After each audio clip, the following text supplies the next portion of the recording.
欢迎收看《新闻大白话》，我是主持人翟轩。马上欢迎一下这个阶段加入我们讨论来宾，文大国际所教授邱毅。主持人好，大家好。国际事务专家赖岳谦。主持人好，观众朋友大家好。退役少将厉正杰。翟轩好，各位观众大家好。好，中美互降关税，现在看起来算是一个暂时的停战90天吧。那看到了这个互降关税哦，它其实看起来呢未降到0哦，美国已经同意调整或是撤销3道行政命令哦，调降总计115%的中国大陆货物进口关税，那部分关税的壁垒是暂缓。那中国大陆是同意移除4月2号起对于美国进口商品所实施的非关税壁垒措施，但是目前还不太清楚如何取消当中这些措施哦。那但是稀土的问题是没有解决的，因为大陆管制稀土出口，那这个决定是适用于所有国家。目前还不算是说，协议中针对美国的反制措施啊，那因此这个看起来稀土并没有退让。彭博社又讲说这个中美呢临时降低关税90天，那看起来就是总计啦，就是美国对于中国大陆的关税从145%降到30%，中国大陆对美的关税则是从125%降到了10%。但是这个降关税消息是直接激励了美股，昨天道琼、纳斯达克就是全面的这个收复了今年以来的跌幅啦。那也算是说这个最悲观的情绪4月以来的悲观情绪算是暂时翻篇，我们还不敢讲得很笃定暂时回归了一下这个市场上面的一些信心那还有这个全球包含了黄金啊、美债呀、日元也都有一些联动因为股市狂飙所以这些就被提款了，提款出来，日元也是重挫的状况，大家又赶快又回补到了股市当中。那再来，中美到底下一次什么时候会对谈呢？根据这个美方的说法贝森特说，相信是未来数周之内会再会面那但是更具体的一些这个情况呢，还不清楚什么时候会再次会晤，就说数周，讲了一个笼统的话。那卢特尼克呢，他讲说10%关税将会是基本门槛，不过有一些商品可以透过谈判获得这个豁免的状况。那川普当然现在也很期待他已经对外讲出来了，本周他要跟中国国家主席习近平要进行通话到底能不能通话呢？现在已经星期2了，还剩5天，大家可以继续观察一下那再来，陆方也释放了一个善意，大陆的副商务部部长这个李成钢，他说中国有句话，好饭不怕晚，不论什么时候发布我想世界的反应都是积极的。的确在这个金融市场上面已经出现了一些庆祝行情那本来呢 CCTV 6被这个网友称为6公主的这个 CCTV 6原本是要播纽约我爱你就是是不是也代表说看起来好像对美方释放善意，但最后呢是改播了这个欢迎到南方。那人家讲说是不是代表说其实中方仍旧是有一些观望，就是保留，就谁知道美国是不是又变来变去啊？那是不是这个贝森特转头过去又说我们还是脱钩好了，会不会有这样子的话语传出呢？所以不需要太着急。那再来，大陆的媒体讲说其实这也不算是这个关税现在目前停火，就是像是一个停火协议，不是一个和平条约。他们现在就是还是有一种浓浓的不确定性，还在这个箭在弦上那种感受因为毕竟才90天嘛。分析师在认为，这其实目前这个第一阶段这个战局看起来就叫这一句话。川普退缩了，所以这个退并不是中方退而是美国真的是退了。所以你看到了，他们讲说，这看起来这川普在对中方的这场贸易战当中已经是占了下风。那美国没有想到北京会这么强硬北京都没有让步那就大陆的观点来看，这个中美瑞士会谈是项成功的，就是北京对于美国高关税的威胁是用这个立场，强硬的立场，没有让步就让你关税大降，所以这算是一个北京大胜的局面玉渊谈天就讲说，中方之前坚决反制跟斗争的态度起到了非常好的效果，所以这个反制措施确实让美方造成了重大影响。谁在这一波流血流得凶，当然是美国啊，当然是美国着急啊，所以美国才要赶快去找中国大陆去谈，才不会在美国本土谈呐、所以这不是显而易见的吗？因此，美国政府才会在会谈之后把关税降低到这个就是基准的关税水平啊。那因此，人家就讲说，大陆的态度赢麻了，就是我不退，我不跪，然后看你是不是自己把你这一张嘴脸给收拾起来哦。那另外看到了这个关税下降之后，美国商人真实反应出现了，很多商人一听到这个消息本来可能最近生意做不成了，正在度假，一听到哇，兴高采烈，假都不休了，立刻杀回这个中国大陆去进货准备要迎接这一波的行情了。首先，我们请教一下邱毅老师。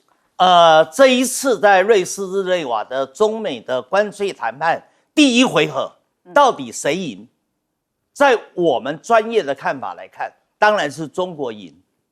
美国基本上不得不退，不得不让步，因为这次谈判是美国主动要求的，对，而且在美国的谈判团队里面出来的2个主要的人物，贝森特跟格里尔，都是属于谈判团队里面相对鸽派的人物，鹰派的人物并没有出现，而且美国会同意在第3地，在瑞士日内瓦做谈判，那也是代表美国愿意让步。而至于在最后的结果，愿意退回4月2号，也就是说川普在白宫玫瑰园公布了对等关税政策的那个状态，那也代表了中国赢，那美国的让步。而最后的结果，有人说，中国是30%，美国是10%，中国仍然比美国多了20%，但是不要忘了。那20%是在4月2号以前，因为芬太尼的问题所定下来的20%的关税。而这一次，为什么中国方面是何立峰，然后也公安部长王小洪也去呢？除了这2位都是习近平非常亲信的幕僚以外，都是一路跟着他上来的幕僚以外，最重要的是芬太尼的问题就是王小洪在主管的。所以这个问题在第2轮、第3轮的谈判里面，芬太尼所造成的20%应该可以打消掉。而在这一次的谈判里面，中国根据了芬太尼的20%，它也定下来了对美国某些特定的商品要征收10%到15%的附加税。好，所以基本上反制已经准备在那个地方了。好，第2个，为什么这一次美国会主动的愿意让步呢？就是因为美国尤其是川普本身急了，执政100日拿不出成绩单，内外交迫，再加上3大零售商，它的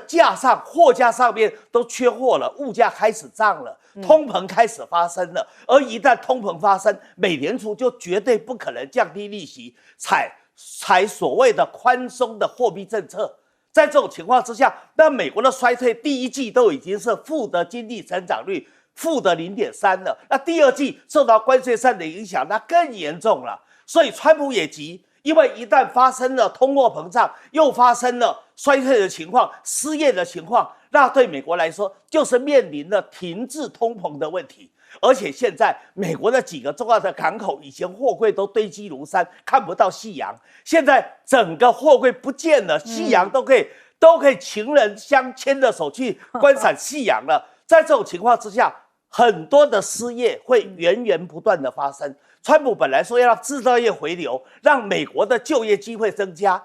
但是现在看起来是不但制造业没有回流，反而制造了美国原来传统制造业的关厂啦、歇业啦、这个减产的情况。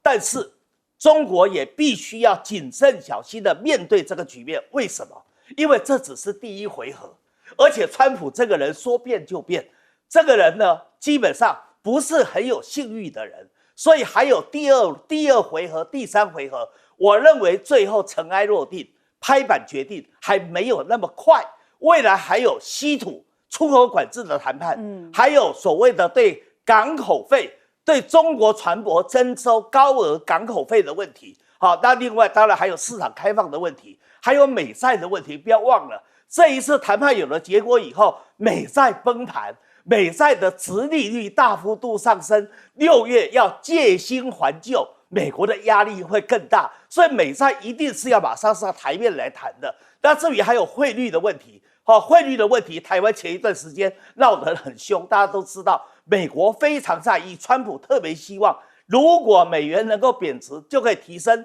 美国的出口竞争力。好，最后一个，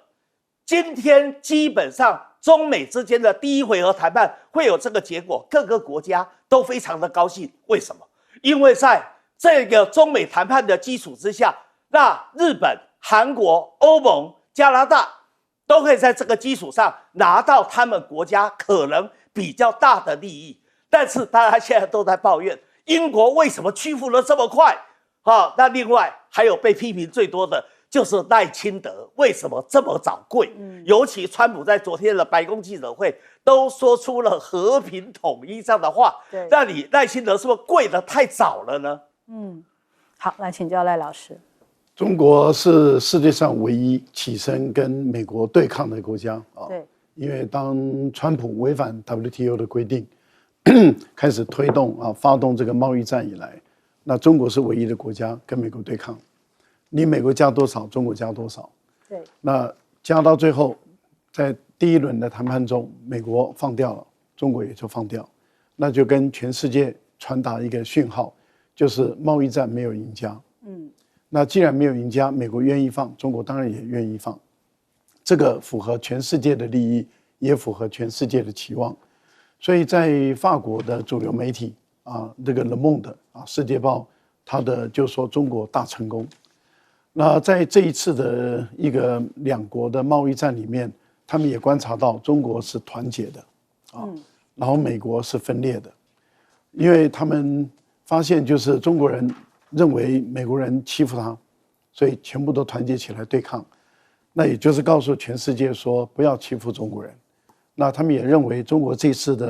的作战打得非常漂亮。这一次的赢，其实我们也看到了石破茂的态度转硬了，而且越来越强硬。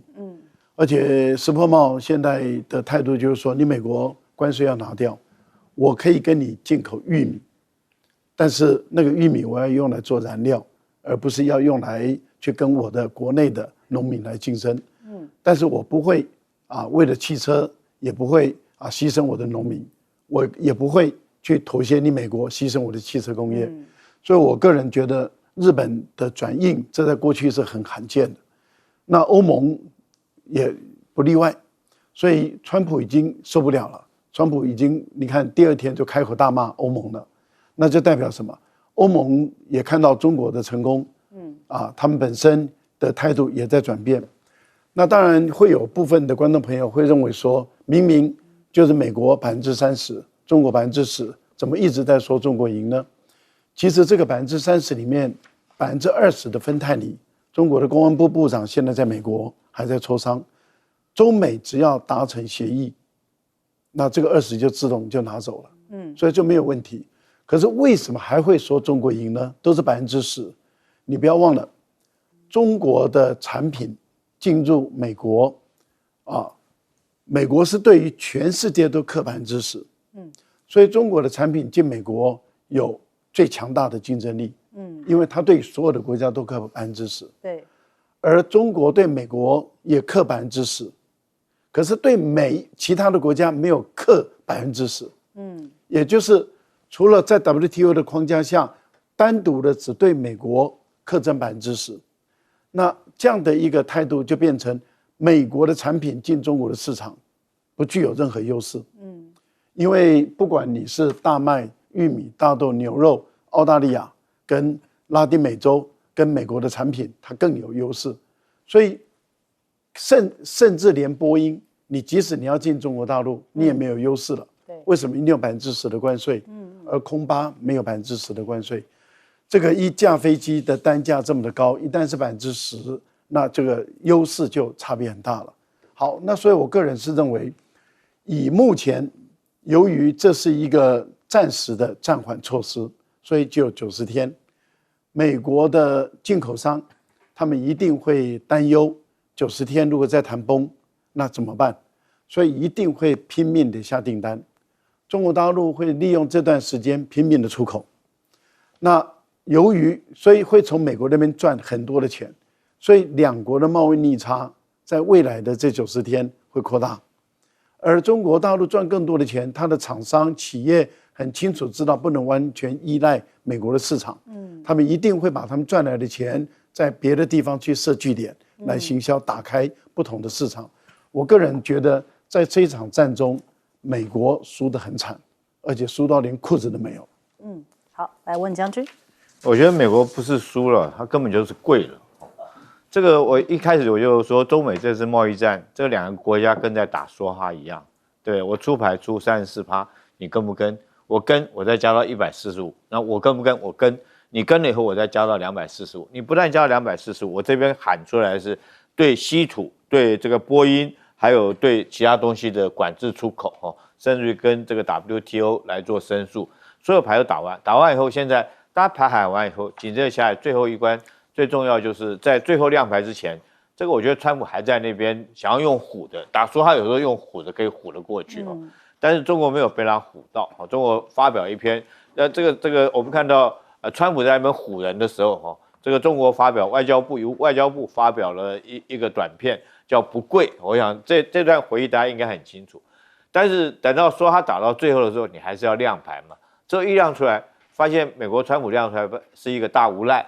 中国亮出来可能不敢说同花大顺吧，但是绝对赢你的大无赖。所以是亮牌以后，我想一翻两瞪眼。那这个川普这个时候不得不认输。但是怎么讲他为什么川普这把来讲的话会这个100%彻底输到底？我们从几个方面来看，美国社会来讲，我们看到现在美国社会上面货币上面都没有东西这个货币你买不到东西，不是民主党也不是共和党，不管你是川粉是川粉还不是川粉，大家都买不到。所以美国酿成社会上面这个50501运动这个量运而开这是一般老百姓。那对于这个金融业的巨子来讲的话，我想他们也受不了。不管是美债或者是美股的暴跌，对华尔街这些金融巨子来讲，他们也受不了。那各军工产业，我想稀土管制我们都已经看到很清楚，这个惠普的这个发动机做不出来了，F-35洛克希德马丁的 F-35这个战机没办法按时交货在这种状况下，我觉得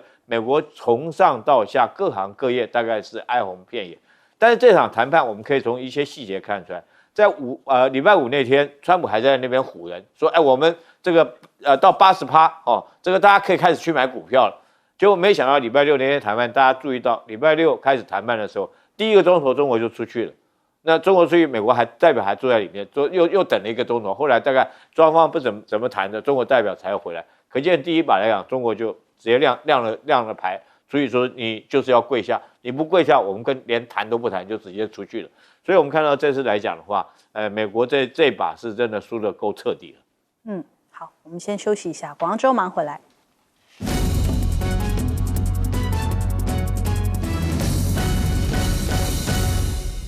欢迎回来，新闻大白话。我们来看一下这个印巴其实这个效应还延续当中全球都还在讨论这一场的这个对峙空战。那印巴现在是一个两样情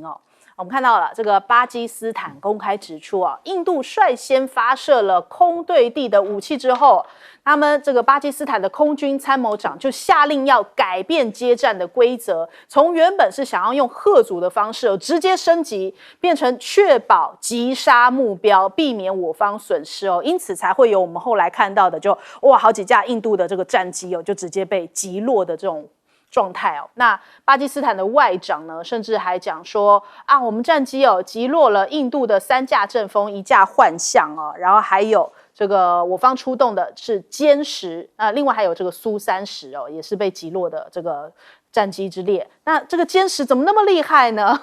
所以你看现在整个巴基斯坦是全国上下呈现一个庆祝行情他们的股市甚至暴涨到熔断破了17年来的记录也在百度登上了热搜。那甚至还一度暂停交易1小时，因为巴基斯坦说实话自己都没有想到自己这么强啦，应该是这种样子。所以他们自己本身全国上下都是在那种欢庆的气氛当中，他们竟然打败了这个印度哦，让印度要来停战，这是他们自己可能都没有料到，他们自己这么厉害，自己都吓了自己一跳。那再来莫迪啊，这印度方面可能就是另一种心情了。那他说，过去几天我们见证了国家力量和克制哦，印度军队瞄准了巴基斯坦境内的恐怖基础设施，印度的行动让巴基斯坦震惊不已哦，就是他还要发表全国的讲话，想要稳定大家那种慌了的那种感受，就说我们是克制哦，我们不是输哦，我们没有输哦，还有这样子的一个精神喊话一下。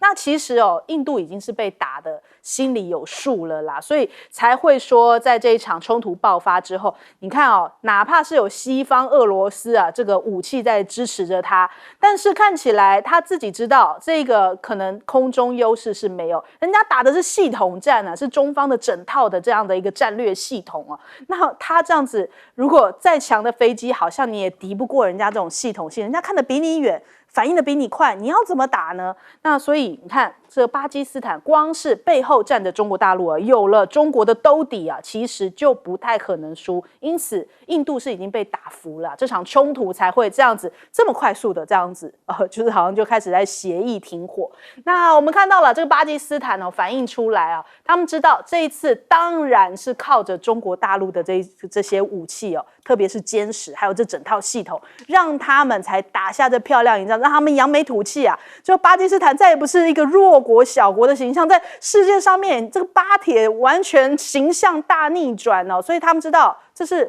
中国给予他们的一个面子。那所以他们现在遇到这个来自中国大陆的人就立刻说谢谢啊！我们来看看。感谢中国，法有义万岁！对，他们就到处就是都开始学中文，要对中国表达谢谢那我们来看一下这个影片，这个影片的介绍就是让大家可以知道为什么这一次巴基斯坦会赢这巴军的红旗9呢，先锁定了这个印度的战机之后呢，然后他们就把这个数据上传到这一个预警机，那预警机就去引导了歼十 C， 歼十 C 呢又发射出来这个霹雳15。那霹雳15也被他们引导，可以精准的打击到这个战斗机这个叫做新33制打法，因此也靠着这个印巴战争一战成名大家想说，哇，现在的科技战已经是达到这种程度了，现在的这一场战役已经不是你原本想象的旧思维了。那还有，就网友翻出来去年在珠海航展上面的这一幕我们来看画面这一幕呢，当时因为后面2天是下雨的，但是呢，被这个塑料布包着的歼十 C 的面前站着的就是巴铁啊，就巴铁的军官们他们就在这个歼十 C 前面驻足，当时就一眼相中了歼十 C 果然当时买下的这个歼十 C 替他们发挥了非常强大的作用。那但是接下来怎么办呢？我们刚刚提到了去年的航展是在珠海的航展，接下来再过1-2天又有航展了，这一回是在法国巴黎。哇，这次可尴尬了，中国大陆的歼十 C 才在空中跟飙风遇到一次这一次又到6月16号在巴黎要相遇了。这次歼十 C 到底去不去呢？那人家讲说，那我也没有更低规格的可以去了，我已经歼十 C 现在目前是中国大陆算是比较低规格的，要再往下找规格，不要让法国就是丢脸的话，好像也找不出来。人家讲说，那不然我们就模型去就好了，不要让法国感觉那么的没面子嘛。歼十 C 要去霹雳15也要去，那请问飙风会不会在现场？又是另类的一种同台人家就觉得说这个也是一个看点啦。那再来，这个外媒就讲说，这个近身缠斗变成了超远距作战，这已经是重塑了整个空战的局面了。那再来看到了这场战争之后最得意的是谁？董王董王得意什么？董王说这个是他的关系他跟印巴讲说，你们不停火，我就不跟你们做贸易啦，然后他们就停火了，真是这样吗？大家想说，好啦，就是你你说的对，那其实真的是因为他调停而停吗？其实你看这印度的态度出来了，印度是绝口不提川普跟美国哟。这对比说，你看巴基斯坦举国欢庆，然后在那边谢谢中国，可是印度却是怒火中烧，完全不想甩这个川普的贴文哦。那所以牛弹琴就讲啊，印度对美国说了不这个字啊，在那边大吹特吹自己的功劳，可是你看印度根本懒得理你啊。我们来看一下这个，问一下邱老师怎么看？从1947年以后啊，4次的印巴战争，印度都是稳居上风。但是不是巴基斯坦认为他现在他没有想到他这么强，而是因为他没有想到印度现在变这么弱。好，基本上我们从这一次的印巴交战的过程里面就可以看出来嘛。莫迪的那一个领导的方式4个字形容，叫做华而不实。就像这一次克什米尔发生了恐攻事件，那这个恐攻事件极可能就是巴塔造成的，就是巴基斯坦的塔利班造成的。而基本上巴基斯坦的政府也是把巴塔视之为恐怖组织，跟他对立的。那你这时候怎么可以一口咬定说就是巴基斯坦搞的呢？而且巴基斯坦提出来说，交由联合国派中立的调查团来调查到底恐攻是谁做的，你印度也不同意，然后就要发动战争，你以为手到擒来，结果呢就踢了铁板，就吃了大亏。而且为什么莫迪很紧张的要出来呼唤人心？因为过去他用每架飞机的单价2.88亿美元，然后买了法国的标风，而标风基本上被视为全世界最强的4代半的战机，所以法国人把它印度人把它视为他们的精神支柱啊。有了标风，他们认为他们的制空权就在印度的手里头啊。他们就会很轻易的打败像巴基斯坦的这些国家吧。好，然后甚至他们可以往北走，把整个克什米尔拿下来，然后把中巴的经济走廊给切断。可是事实上，印度没有这么强嘛，他所谓的华丽组合、万国牌组合，事实上就没有办法发挥战力嘛。所以现在为止，你不是法国人很气印度，说你们的飞行员太烂，训练不足以外，连英国人卖给他流星导弹，他现在英国人也生气呀。那以色列卖给他无人机、预警机，他也生气呀。俄罗斯卖给他 S-400的防空导弹，俄罗斯也觉得倒霉啊。而且最严重的是什么？最严重的就是莫迪现在受到在野党盯上了。在野党觉得你搞这个华丽组合花这么多钱，到底中间有没有油水被中饱私囊？所以他也不想战争停下来啊。战争停下来的话，他就要被调查，调查的结果后果可能不堪设想。好，那现在川普心里很急，到处抢功一下子说印巴的停火是他促成的，那事实上两边都不承认嘛。好，那紧接着到中东去。然后一听说这个普京跟泽连斯基要在15号要在土耳其的伊斯坦丁博尔要见面要谈他又赶快要赶过去了，怕自己错过了这个俄乌万一有停战的可能，他又错过了机会了。然后又说他要这个礼拜周末要打电话给习近平，他这一种心理的焦灼，你可以想象，心里这么急。他中美之间的贸易关税谈判，美国怎么讲得赢呢？好，来问将军。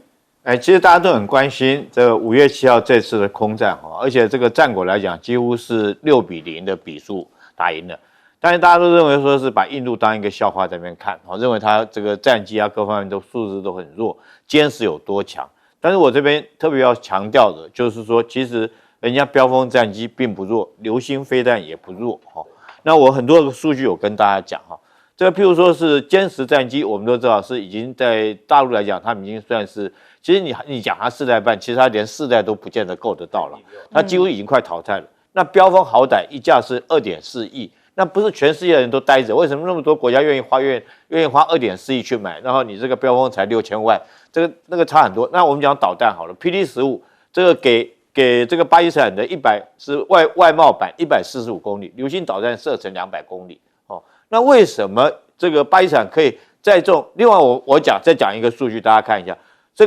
个我们讲说是这个预警机好了。巴基斯坦预警机是中国解放军以前淘汰的，是运8改装的，运8运输机去改装叫 ZDK 洞3，它的征收距离只有400公里。然后这个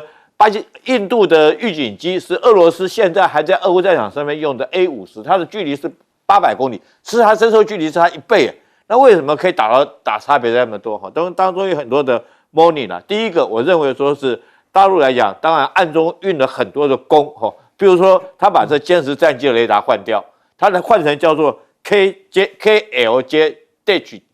的这款雷达哦。那这款雷达里面的这个元素是这个氮化镓的元素，正控相位有源正控相位雷达。哦，一般雷达出去，你大概是这个角度，它是这个角度，它看得更广。哦，这是第一个。第二个来讲的话，这次来讲，这个飞弹为什么原来145公里，它的 PD-15只能打145公里？就这次在160公里之外，他又把这个标风战机干掉。那解放军一定有这方面，譬如说我增加一个晶片啊，或者是修改一些程式，让你的飞弹可以射程更远哈。所以这东西来讲的话，未来的作战一定是一种整体作战，一定是电子科技的战术。那我再补充讲一句话，在这种状况之下，你认为说是法国战机，难道它没有雷达，它没有这个资料链接件吗？它为什么没办法传输？这就是电子战嘛。那会不会说是某一架的这个歼十战机，大陆给他一个电战夹舱，他又把你印度的空军整个干扰掉？但我们看到解放军是这样，那我们要想想看我们台湾哦，这个如果说他这么强的话，美军看到是瑟瑟发抖。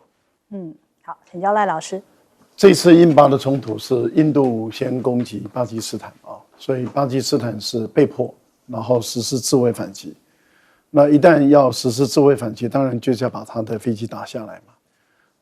我相信巴基斯坦的空军啊，司令他们所说的，他们本来可以打下更多阵风战机，但是他们觉得我们只要证明我们有实力，能够吓阻住啊这个印度就够了，所以他们并没有打掉更多。我觉得这一点是一个重点。那接着大家都在问，那为什么这次中国的这个歼10C为什么能够赢得这么漂亮？因为目前估计至少有1架打掉2架阵风战机，那这个是在空战来讲，这么短的时间的接战就1个多小时，然后有这么好的战果，这个不多见啊。所以为什么大家都会说在战史上这一笔会被记录下来？那当然，最后的检讨的结果，大家就发现了，中国在购买卖你武器的时候是系统性的卖你，也就是说，不是只有一个飞机平台，而是从空中预警机到歼十，那你这个巴基斯坦自己有枭龙，因为它是跟中国合作的，所以歼十是高空的，枭龙是低空的，所以高低就搭配了，再加上空中预警机，还有就是红旗的这个反导系统，这个反导系统的雷达的侦测的距离就远了，然后空中预警机从空中的侦测的距离就远了。而且覆盖面比较大，因此地面的反导系统的雷达跟空中预警机，他们负责的就是初始阶段，也就是发现敌人、发现对手。那他们一旦发现这个印度的战机了以后，他们就把它锁定，这些数据链就立刻传给这个歼10C的飞行员，歼10C的飞行员马上就负责中段跟末段的一个攻击。可是印度没有。印度的预警机跟战机跟导弹跟地面的是俄罗斯的所以他们的数据链并没有连通，所以在这个部分大家都看得很清楚了。也就是说，俄国买的这种印度买的这种多国的牌，其实并不有利于他们的作战，而买一个成系统性的武器比较有利于他们的作战。好，我们先休息一下，广告之后马上回来。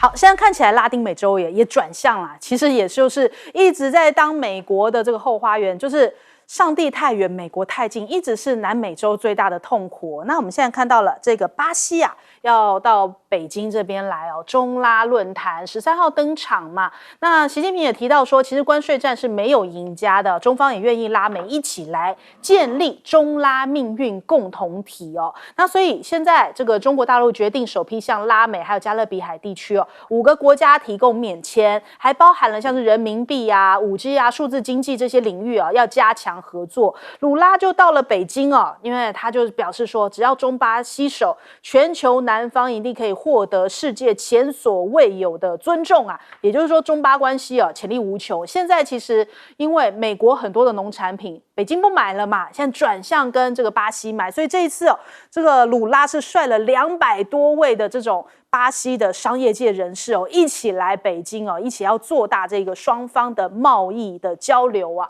那这个巴西的央行也与人行啊签了5年货币的互换条约，要加强这个流通性。也就是说，接下来贸易的前景可期，甚至呢还有电动车、节能啊相关的领域啊，也要扩大在巴西这边的投资。那鲁拉就讲了，过去10年，中国在巴西直接投资排名从第14位要升到第5位哦。那中国是巴西最大的亚洲投资国，投资金额是超过了540亿美元。那在他们看来，他们当然是想要向北京靠拢啊，因为中国大陆跟美国放在前头，谁尊重他们更多一点？巴西人民心里感受很深刻啊，美国现在还能当做这个南美洲还是我家后院吗？早就不是那个局面了，早就已经翻篇了。所以经济学人就讲，美国如果不调整自己的外交政策的话，只会在外交上啊处处碰壁，节节败退哦。那再来晶片战，同样现在看起来中美谈妥了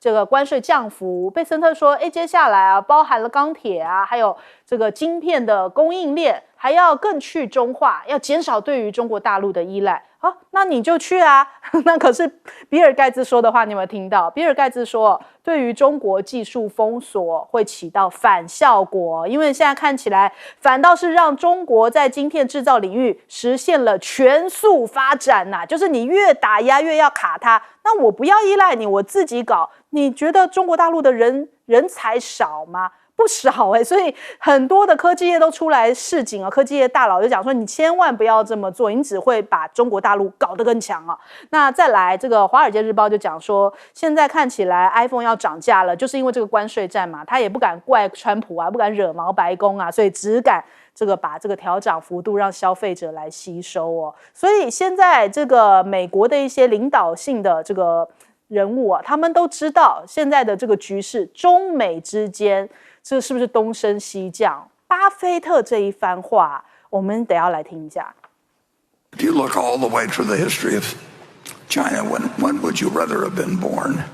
100 years ago, 500 years ago, 1,000 years ago, or now? It's just hands down. You'd be lucky. I mean.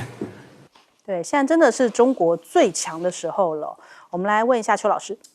这又是一个中国的王道打败美国霸道的一个明显的例子。不是中国在刻意的去拉拢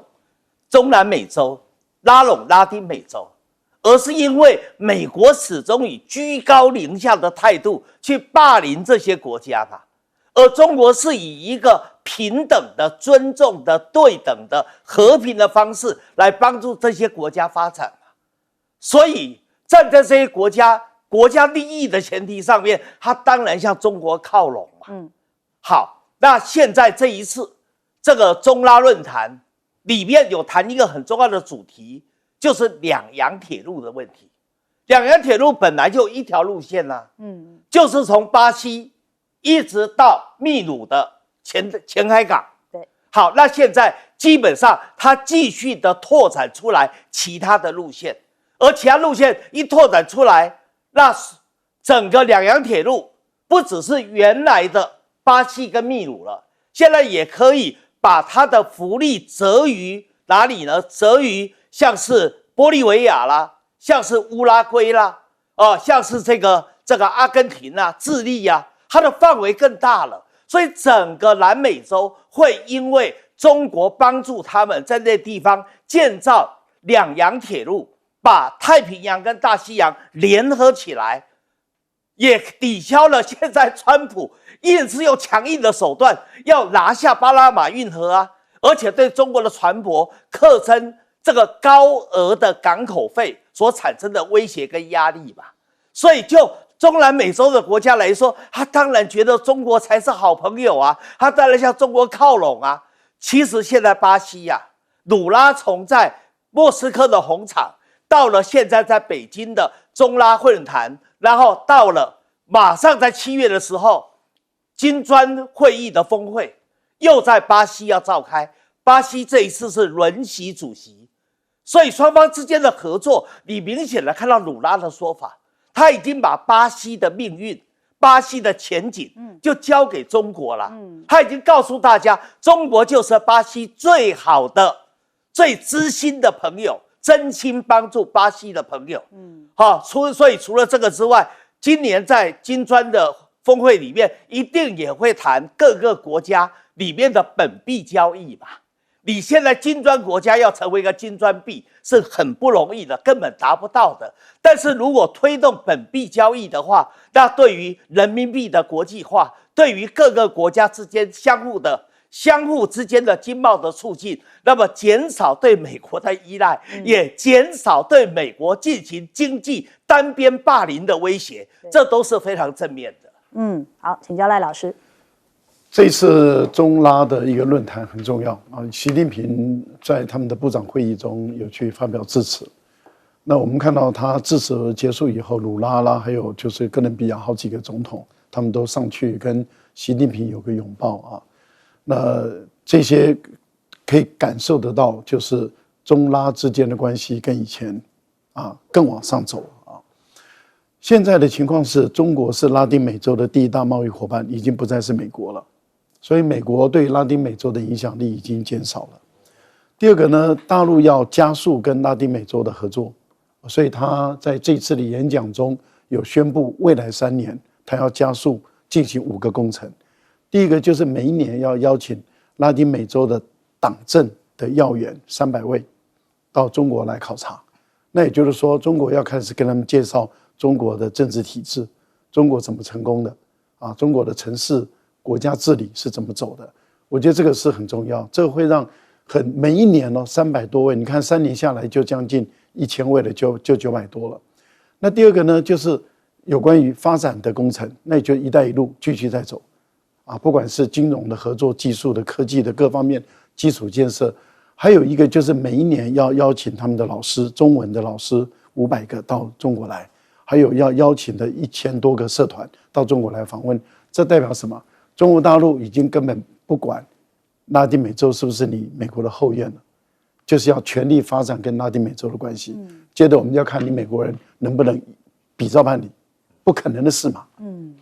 好，来请教将军。我们知道美国之所以能够称霸世界其实它是独天这个占着地理之优势了第一次跟第二次2次世界大战都没有打到美国本土，那相对的其他不管是欧洲、日本这些国家都打得这个七零八落的。那美国就靠着它的制造业来协助这些地区战后的重建，发了一笔财。那发了财之后，他就这些制造业这个辛苦活就到别的国家去做了嘛，他自己就不做。这时候他在做什么呢？他就发展他的金融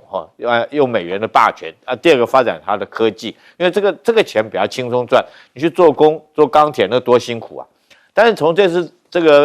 川普他想要把制造业重新利用关税的方式把制造业重新拉回这个美国本土，但是现在证明来讲，这招来讲的话，应该已经失效了。从这次谈判来讲，美国彻底输了，就制造业我们看拉不回去了。那美国想要继续称霸世界，大概只有2种方式，一个是美元继续掌握它美元霸权。可我们现在看到美债好像也快不行了，美元也快崩落了那最后它大概还能够维持它喘一口气的，大概就剩下它的科技业是能够维持在世界上面领先的领头羊的地位。但现在来讲，这个美国自己也感受到，在科技方面来讲，它慢慢快要被中国所赶上。尤其是科技里面有几个我们认为说是代表的这种这个工业比如说太空工业来讲，中国已经赶上了嘛不管是登陆月球啦或者是太空站这个中国已经赶上。那第二个来讲就是晶片。这个 AI 的技术来讲，那美国一直想要在这方面保持优势，所以我们看到他用了小院高墙，希望借着科技来维持他霸权。但是这个小院，他发现这个院子要越盖越大，他原来认为说只要限制到这个晶片这一块，结果发现不行，晶片你限制之后，这个中国也会做，它就越扩越大，越扩越大。那现在弄得包括到黄仁勋啊，今天到台湾来，黄仁勋来讲的话，就规定黄仁勋的晶片这个不可以卖到中国。就原来H100不能卖的，只能卖这个降规版的，结果没想到中国用降规版也做出来 DeepSeek 这套的 AI 的模式，所以他更着急，他连 H50都不准卖。那现在黄仁勋没办法，说你不让我卖的话，我东西没办法做出去。但是相对中国当这时候发现说，我们原来以前大家这个世界来讲是一个供应链，那你做这个研发，对不对？台湾这边来做生产晶片，这个其他你在做设计干嘛？大家分工合作。那现在中国也发现说，如果说是 AI 未来的算力是世界是自己国家的国力来讲的话，他认为说是你被你美国卡脖子，那你既然卡我脖子，我自己要生存下去，我就必须在科技方面必须自己走出自己的路。所以我们看到现在有很多方面这个譬如说是我们看到在设计方面来讲，华为自己在设计晶片自己设计晶片，然后它甚至于发展出来自己的鸿蒙系统。不再跟你美国的不管是 iOS 或者是 Android 系统来做脱钩。第二个来讲的话这是设计制造来讲的话，中国自己有中芯晶片可以制造这个相关的晶片。虽然说目前大家不要忽略认为说是中国不会做晶片，中国28奈米成熟晶片是外销世界最多的国家。大家不要以为只有台积电，台积电做的是这个比较先进晶片，但是成熟晶片做最多的反而是中国。那台积电来讲的话，最赚钱的反而是在南京厂在最赚钱，就是它因为成熟晶片用的最多嘛，包括汽车啦，包括到就我们刚刚讲的飞弹或者洗衣机啊、电视啊，这个冷气机里面用的都是成熟的晶片。所以中国来讲，接着下来，我认为说，它可能会有机会自己做出来自己的这种光刻机现在来讲，新凯来也已经朝这方面在努力。如果它可以做出自己的光刻机的话，那是不是未来它的晶片来讲就不会再被爱斯摩卡脖子？这个我认为可能性很大这当然现在来讲，我们只能从旁边来猜测。可是我们看到爱斯摩最近很着急他急着想要跟美国那边来讲，他是要独立。为什么？他如果说是他可能有一些这个在科技方面有一些讯息，他知道说是新凯来有机会发展出来自己的 EUV 极紫光机。那如果新凯来也可以做出极紫光机这个中芯国际可以做出先进的晶片，那如果再加上 DeepSeek， 现在这个月听说原来 R1 的模型已经在今年1月过年的时候出来了，那现在很快的 R2 模型出来，那是不是中国在科技方面就会很快赶过去？我特别有很多的感触，我觉得我们华人其实脑袋真的不比他们安格鲁撒克逊人要差很多。你看看所有科技业现在不是都是华人的天下吗？从这个黄仁勋是不是华人，对不对？这个张忠谋也是华人，做出 DeepSeek 的这个梁光辉也是华人，好像都是中国人的天下。当然，如果大家能够团结一致，然后如果说是在这方面来讲，这个中国大陆未来用他国家的力量来做这方面发展，譬如说培养人才、投资预算、投资经费。